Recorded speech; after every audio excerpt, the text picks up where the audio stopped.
the Led Zeppelin solo that no one ever talks about. It's the second guitar solo in the song called The Ocean. Hi, I'm Carl Baldassarre, and apart from being a composer and musicologist, I've been studying Led Zeppelin for over 50 years. And today I want to shine a little light on an often overlooked guitar solo in The Ocean. It's the second guitar solo of the song, and it is absolutely beautifully constructed, so well executed, and it's just swing-a-licious. So let's have a look. So before I get into breaking down the guitar solo, I want to just talk very briefly about the rhythm guitar that's going on underneath this guitar solo. And it's really cool, and if you've got the ability with your stereo or your sound system at home to actually have the ability to split the pan left and right, what's really cool about this is that if you pan everything to the left and just hear what's coming out of the left speaker, you'll just hear the rhythm track. And if you want to learn the guitar solo, you don't need anybody else to teach it, because if you just pan everything to the right, the guitar solo is sitting right there, and it's right on your nose, and you can pick off every note. It's really, really great because they recorded it in stereo with a hard left and hard right pan. But this rhythm track underneath is just a really simple kind of triplet-y kind of rhythm. And I think that it's really instructive to understand that he's just playing these beautiful triplet-y rhythms, and he's got, a really nice sort of technique with it, a beautiful up and down right strumming stroke. I'm going to demonstrate that for you right here. And it goes like this.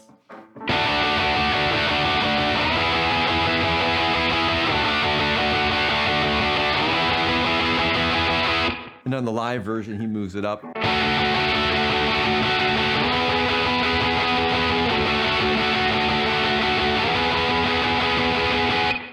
And so I would just practice that. It's really good to kind of get a good rhythm flow going on your guitar playing. And this is an excellent track to play along with and really get good at playing rhythm guitar. So let's jump into the guitar solo. And again, I'm not going to teach it note for note. I just want to point out some really beautiful sort of colors that he's using and shapes and techniques. So the first part of the guitar solo starts off with these great bends. Let's have a listen to how he starts off the solo.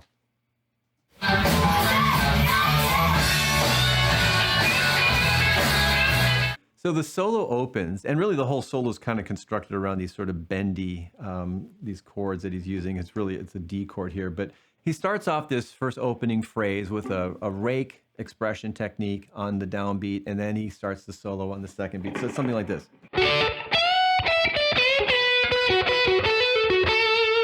Right? And what's really important to note there is, kind of classic Jimmy Page, is his bends. His bends are so expressive, and I've talked about this in other videos, but it's worth repeating. He bends with the end in mind, and all great guitar players do this. They have the target note that they're shooting for already queued up in their ears, and they bend the note up to that note. So in this case, it's no different. He's fretting an E, and then he's bending it up to an F sharp.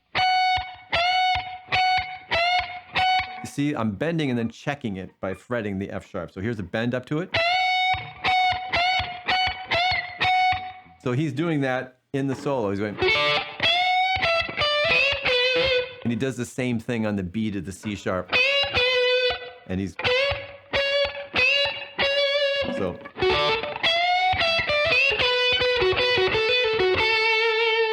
got that lovely little bending. These are happy bends. They're whole step bends, so they're very bright sounding. Let's take a look at what he's doing in the next part of the solo.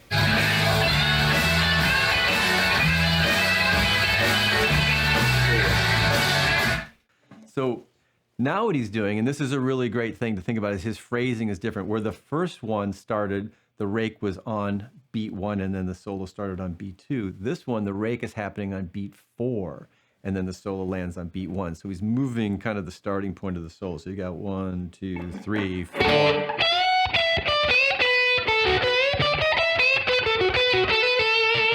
So he's changing the phrasing, and that really keeps things kind of lively.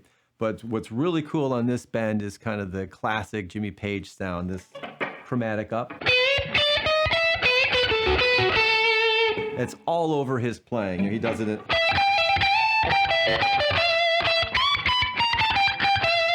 He does it on A Whole Lot of Love. That classic chromatic bend is everywhere. And actually, the inventor of that lick was, in my estimation, B.B. King, who'd play that riff like this. And a very unique B.B. King kind of vibrato in the end. And Page and all the great British guitar players were absolutely influenced by American blues guitar players. So you get the Jimmy Page Ocean phrasing.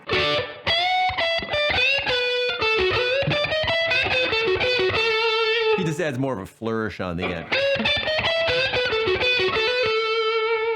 You also have those whole step bends in here. So you've got the taking a B, pushing it to C sharp, but the key to this bend is that he's connecting it to the chromatic line. So pushing it up to D. So B, C sharp, D, and then walking that D up chromatically.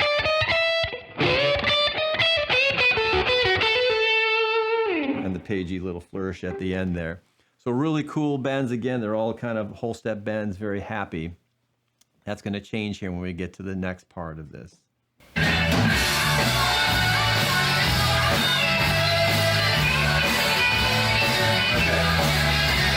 Right.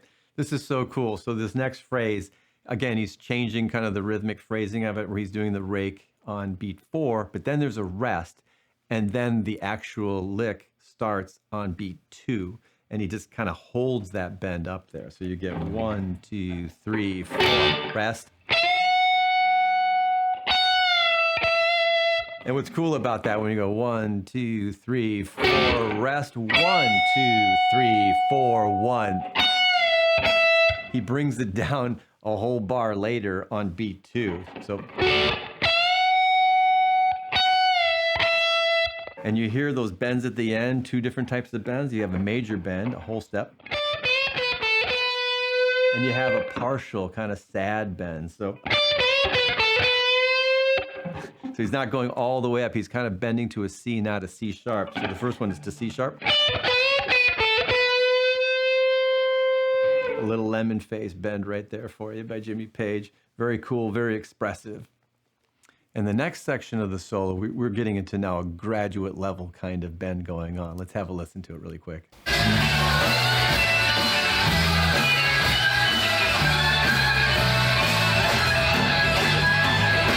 So on that one, he's moving up a whole step on this thing, but just check out the way he's doing. He's going. So 2 whole step bends. That's E to F sharp, and then that's F sharp up to G sharp. And then we get to this amazing bend here, which is he's bending from a G up to an A. And when he's coming down just a half a step and holding it there. He's going to G sharp. So that's crazy. He's not going. He's going.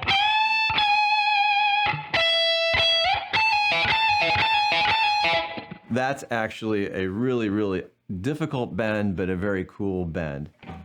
Give it to you one more time.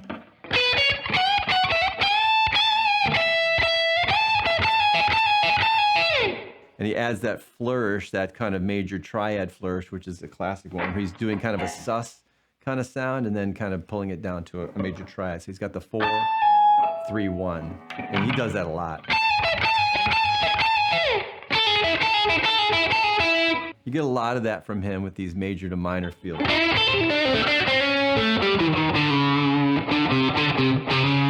It's adding the major third, right? It's classic Jimmy Page kind of sound. And that's a great way to kind of move towards the end of the solo. You see how it's kind of starting low down here? And then you got the... And then you got...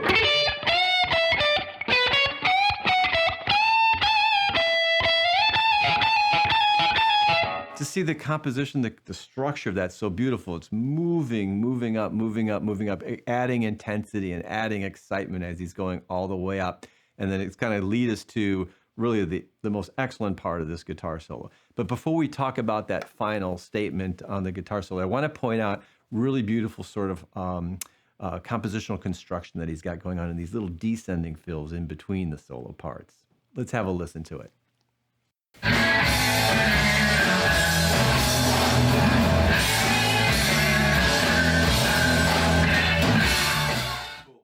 So That's a great phrase, and there's a little bit of compositional coolness that's going on in there, and actually some really cool Jimmy Page kind of guitar tendencies. So the basic melodic line of that is, right, and he repeats that, and then he adds a harmony guitar to that, which is, and he's a beautiful harmonist, and he really writes these beautiful, kind of intervallic sort of writing. And what I want to point out about these particular melodies when they come together in harmonic intervals, that they wind up pointing to a real tendency of Jimmy Page, which is the intervals of a sixth, both major and minor. So when I put those two together, he doesn't play them together. He plays them separately, and he overdubs them so you get the harmony together. But I'll put the notes together so you can see what I'm talking about. So when I put those two lines together, I get this. I get these intervals.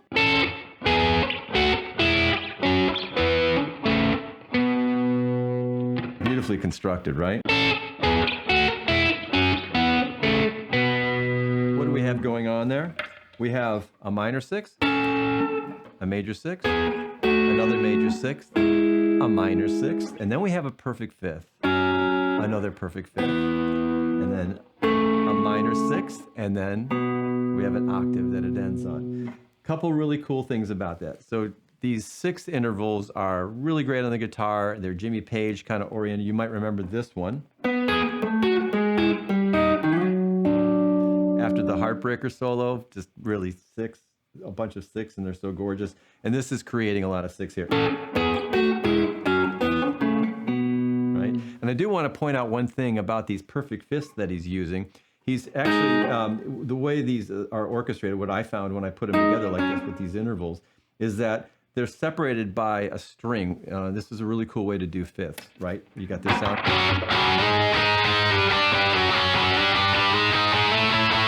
I could do that in a typical kind of perfect fifth sort of fingering here. But that space between the actual intervals is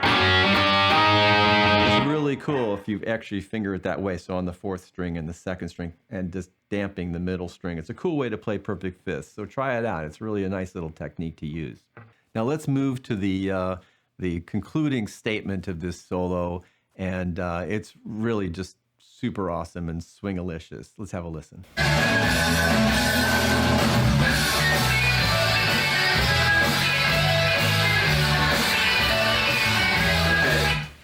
That is absolutely the punchline of this story. And this is really what I wanted to get to in this solo. It's an amazing sort of swingy sounding solo. It's not very dyslexic friendly for those of us that are dyslexic, because there's a lot of going up but actually going down at the same time. But he's got this beautiful kind of major third figure.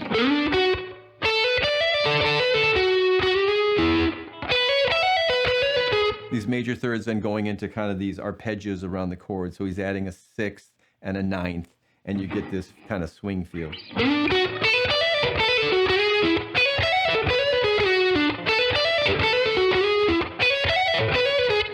And what's crazy about that is kind of this backwards, forwards kind of motion. So you got hammer up, and then you got to go back and hammer up. So it's,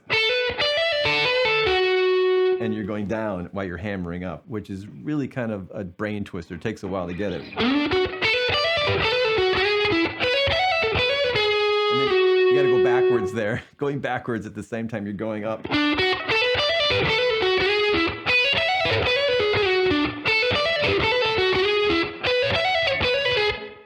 So amazing. It's so pleasing to play that and get that under your fingers. And it's just a great lick to always have. So that's not the actual final statement. He's going to wrap this up with an amazing outro to the solo. Let's have a listen.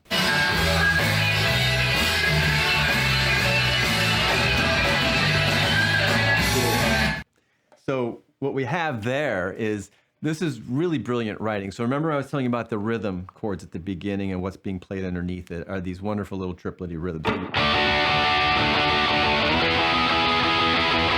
He's actually going to take his guitar solo and he's going to put it in that triplety rhythm figure, okay? And then he's going to add excitement by adding more subdivision to it. So when he comes out of this, he's going to marry up the rhythm guitar with the solo guitar. And he does these two phrases. He does.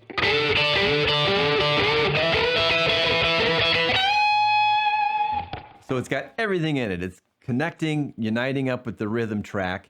And he's adding excitement by doing. And now he's going to do the triplets.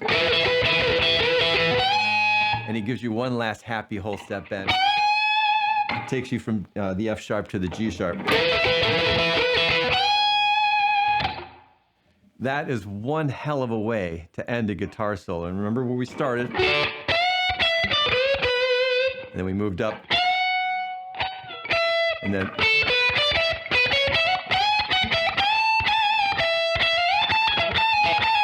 and we go through the swing thing and we come out of it just blazing.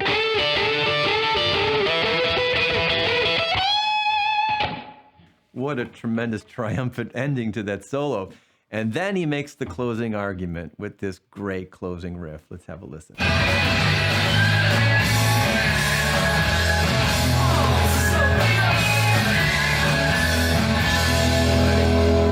So there's a lot of guitar army going on in there, but when you listen to the live version, you can hear the particular lick that he chooses to play is the fundamental riff of that part. And this could be one of those overlooked riffs because it's so amazing. He's playing these little sus chords, but he's doing them with open strings. The basic turnaround progression at the end is... and he's playing it with these open strings up here.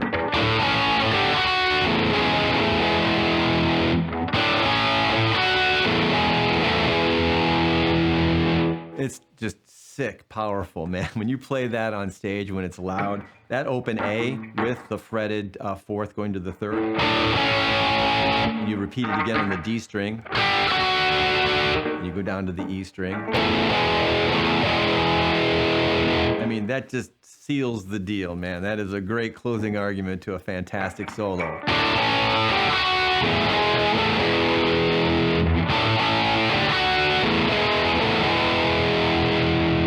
And I think the best part about it is that Robert Plant is singing it over the top of that. He's going, oh, so good.